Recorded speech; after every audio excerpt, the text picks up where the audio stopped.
الرحيم، والصلاة والسلام على سيدنا محمد وعلى آله وصحبه إلى يوم الدين. جمعة مباركة، وكل جمعة والمغاربة بألف خير. إذن على بركة الله نبدأ في برنامجنا الأسبوعي مع الشعب. إذن في البداية كذلك هناك عدة أسئلة مطروحة، ولكن يبقى الهاجس الأكبر عند الشعب المغربي هي الزيادات المتتالية في الأسعار، بحيث السؤال اللي اتفق عليه تقريبا نصف من المواطنين الذين طرحوا السؤال هو: هل صحيح أن الحكومة سترفع ثمن المحروقات من جديد؟ وتزيدوا تيقولوا الله زادوا في الثمن مرة أخرى حتى نديروا إضراب عن الطعام. حقيقة أن الشعب المغربي منذ تولي عبد الإله بن كيران رئيس الحكومة المسؤولية منذ 2.5 سنين تقريبا، والشعب المغربي كله دخل في إضراب عن الطعام، وإضراب غير مباشر. دخل هذا الإضراب وهو مرغم، لأن الزيادات اليومية في ثمن كل المواد الأساسية من محروقات ومن مواد غذائية طبية وكل المواد التي يعتمد عليها المواطن المغربي في يومه، يعني من مأكل ومشرب وتمدرس.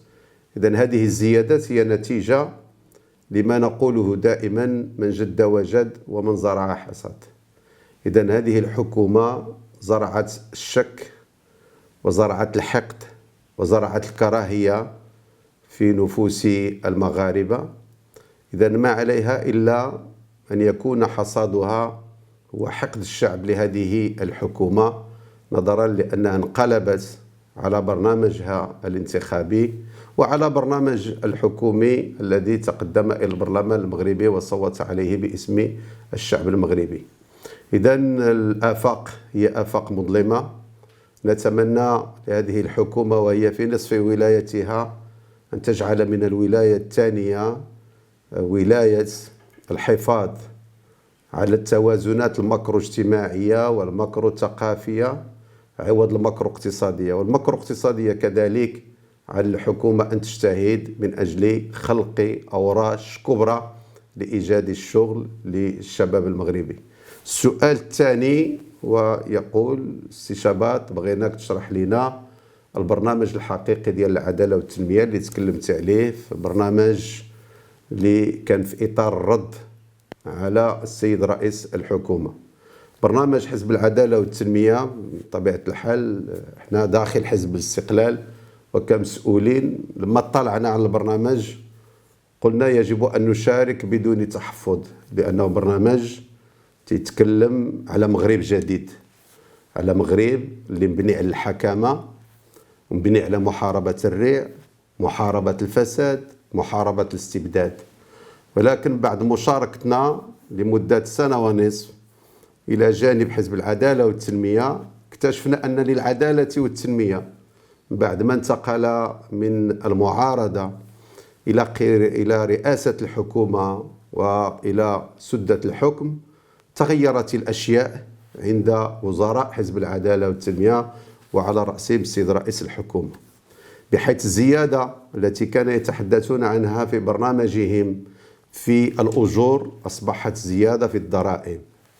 التقليص من الضرائب على المواد الأساسية وخصوصا المحروقات وباقي المواد الأساسية من دقيق ومن زيت ومن سكر أصبحت اليوم زيادة في الضرائب ورفع من الدعم الدولة لهذه المواد الأساسية. مع العلم هذا الدعم بدأ منذ سنة 1941 إلى اليوم.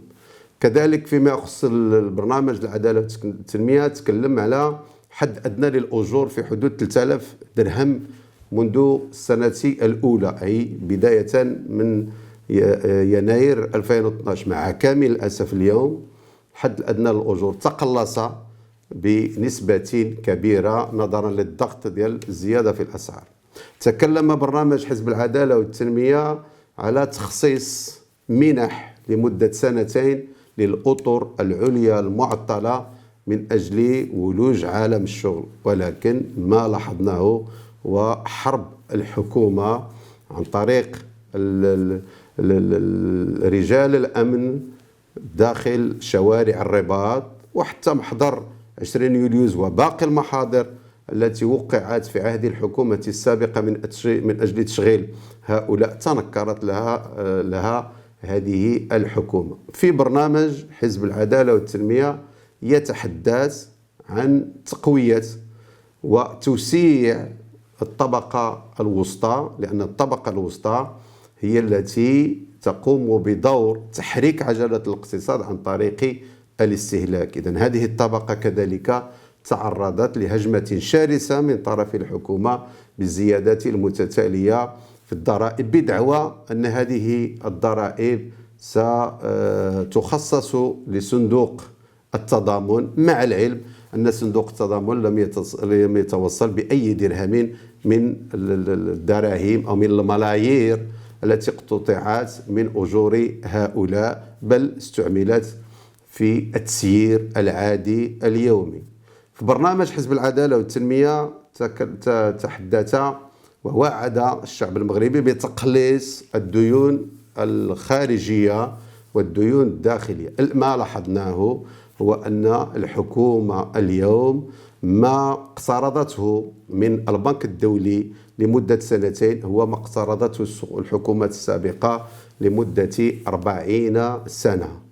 كذلك الديون الداخلية اليوم بعد ما رئيس الحكومة اقتطع 15 مليار ديال الدرهم فيما يخص الاستثمارات، من بعدها عاود في أكتوبر 2013 وقف كذلك لي زونغاجمون ديال بعد المشاريع اللي هي في حدود 10 مليار درهم، ما أداش ما مدين على الحكومة لفائدة المقاولات، وهي كثيرة جدا، مما جعل أن هذه المقاولات دخلت في إفلاس. إذن كثرت هذه الحكومة من الدين الداخلي ومن الدين الخارجي وغرقت البلاد. فيما يخص الحكامة، حزب العدالة والتنمية في برنامجه تحدث عن الإدارة الإلكترونية وعن محاربة الرشوة ومحاربة الفساد. الآن نسبة المغرب ازدادت فيما يخص الدول المرتشية. كذلك لحزب العدالة والتنمية تحدث عن بعض العائلات اللي داخل أفرادها هناك ذوي الاحتياجات الخاصة بتقليص من الضرائب إذا كانوا هناك يؤدون ضرائب أو بدعمهم. حزب العدالة والتنمية وعد كذلك الشعب المغربي بتمكين الأسر الفقيرة من منحة شهرية قدرها 1000 درهم. حزب الاستقلال طلب الزيادة في هذا المبلغ ليصل إلى الحد الأدنى للأجور، ولكن قلنا أنه يمكن أن تكون البداية. وعد الشعب المغربي السيد وزير الحكامة آنذاك المنتمي لحزب العدالة والتنمية أن هذا المبلغ سيؤدى في شهر يونيو 2013. انتظرنا شهر يونيو 2013، انتظرنا شهر يوليوز 2013 وغشت 2013، ولما لم يفي بوعده ولم يفي بكل وعوده مع الشعب المغربي، قرر حزب الاستقلال الانسحاب من حكومة عبد الإله بن كيران واللجوء إلى المعارضة المواطنة، المعارضة التي تقدم النصائح للحكومة، لأن رئيس الحكومة لا زال يعتبر أن المعارضة هي منافس أبدا، المعارضة هي مكمل. والحمد لله الآن الشعب المغربي له أمل كبير في أطر وكفاءات حزب الاستقلال، لأننا اليوم نعمل بالليل والنهار من أجل إيجاد بدائل حقيقية، وقدمنا بعضها لرئيس الحكومة في المذكرة اللي رفعناها 30 مارس 2013، ولكن مع كامل الأسف رئيس الحكومة آذانه غير صاغية ولا يناقش ولا يحاور التحالف الحكومي وكذلك المعارضة. إذن السؤال الثالث خصوصا الأطر المعطلة دائما، وأنا تكلمت عن ذلك كثيرا، ولكن هو يقول ما دور المعارضة؟ المعارضة نبهت، معارضة تشتغل إلى جانب كل الأطر العليا المعطلة. معارضة لها برنامج بديل إن شاء الله في الاستحقاقات المقبلة واللي هي قريبة وقريبة جدا من أجل إيجاد الشغل لكل الأطر العليا المعطلة، لأن الإدارة المغربية هي في حاجة ماسة إلى عدة مناصب، وخصوصا المناصب الشاغرة، مع العلم أن هذا في إطار وذكر فإن الذكرى تنفع المؤمنين. اليوم حكومة في اتفاقها والتزامها مع صندوق النقد الدولي، وبالإضافة للسن اللي غادي يضاف الموظفين فيما يخص ما يصطلح عليه بين قوسين إصلاح التقاعد، اللي غادي يجعل أن الآن المناصب ديال الشاغرة غتصبح قليلة وضئيلة جدا. والتزام الحكومة مع البنك الدولي هو أن توقف نهائيا تشغيل داخل الوظيفة العمومية، وهذا خطأ قاتل ينضاف إلى الأخطاء المتكررة لحزب العدالة والتنمية. الأساتذة الذين قضوا حوالي 120 يوم بمدينة الرباط وهم معتصمون، نعتبر أن مطلبهم هو مطلب قانوني ومنطقي وواقعي، بحيث الخريجين السنتين الأخيرتين كلهم تمتعوا بالسلم 10. الأساتذة أو المعلمين اللي حاصلين على الإجازة في كل الإدارات المغربية في عهد حكومة حزب الاستقلال وباقي الحكومات كلهم استفدوا من الترقية إلى السلم 10.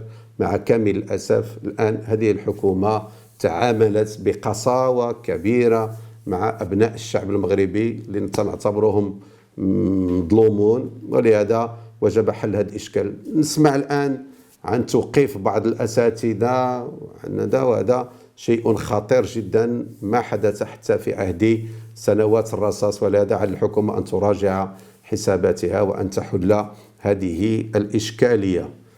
كذلك هناك بعض الأسئلة الأخرى أظن أنه سنجيب عنها إن شاء الله في الجمعة المقبلة. شكرا لكل المتتبعين، ومرة أخرى أشكر كل الشعب المغربي على ثقته في مؤسساته، على انضباطه، على صبره، ونعدهم أن إن شاء الله بصبرنا وبكفاحنا وبنضالنا جميعا وبالتحاقنا بصفوف الأحزاب الوطنية الجادة سنكون إن شاء الله منتصرون في القريب العاجل. شكرا.